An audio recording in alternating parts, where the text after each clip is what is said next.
Madame Annick Bossou, elle est présente ici ce soir. Elle va prendre la parole tout à l'heure pour vous poser une autre question. Elle a 30 ans, elle est mariée avec 4 enfants. Elle est originaire de Dassa, dans les collines. Madame Obossou est institutrice dans le primaire. Elle habite à Bomé-Calavi. Madame Annick Bossou, vous avez la parole. Bonsoir, Monsieur le Président.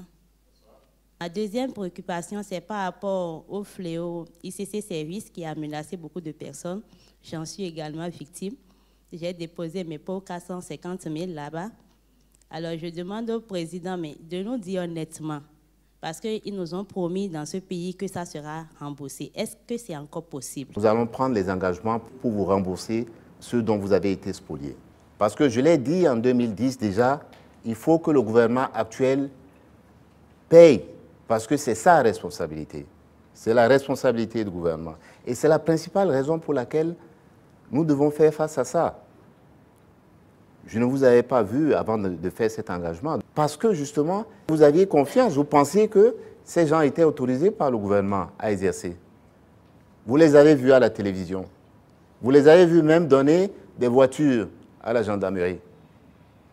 Eh bien, tout cela a créé un faisceau d'informations à votre portée qui vous a laissé penser que bien c'est une entreprise légale en qui vous pouvez faire confiance et déposer vos épargnes.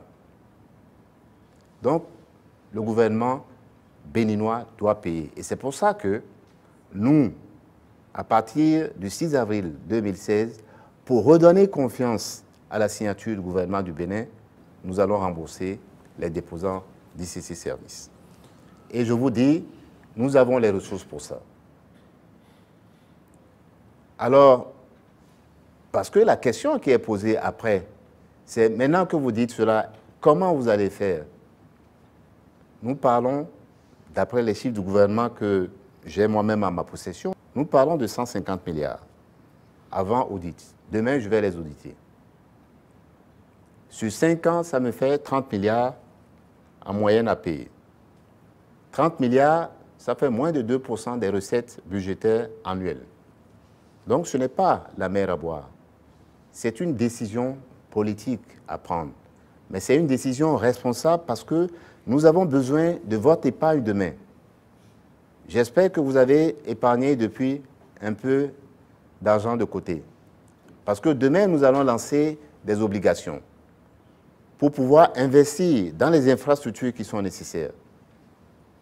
Vous êtes à Calavi, nous voulons investir justement pour créer le transport en commun entre Cotonou et Calavi.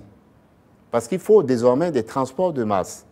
La situation où tous les matins, pour venir travailler de Calavi à Cotonou, il faut entre 1 heure et 2 heures, ou pour tous les soirs, entre Cotonou et Calavi, il faut passer 2 heures pour aller se coucher, il faut y mettre fin. Et pour y mettre fin, il faut des transports en commun de masse. Et nous allons investir dans un tramway. Mais pour le faire, il faut beaucoup d'argent. Nous allons construire aussi des routes. Nous allons construire des ponts comme celui de Porte-Nouveau que j'ai annoncé l'autre jour. Et nous allons construire une très grande voie de contournement de Cotonou entre le Nigeria quand vous venez et la route du Niger. Mais pour faire tout cela, il faut de l'argent et c'est l'argent des épargnants que nous allons prendre. S'ils cessent d'avoir confiance à la signature du Bénin comme aujourd'hui, nous n'aurons pas cet argent-là. Et aujourd'hui, je peux vous l'assurer, les épargnants n'ont pas une confiance dans la signature du Bénin. La dernière émission de bons qui a été faite par le gouvernement béninois n'a pas été totalement souscrite. Et ça, c'est le premier signe qu'il y a un problème dans la signature de notre pays.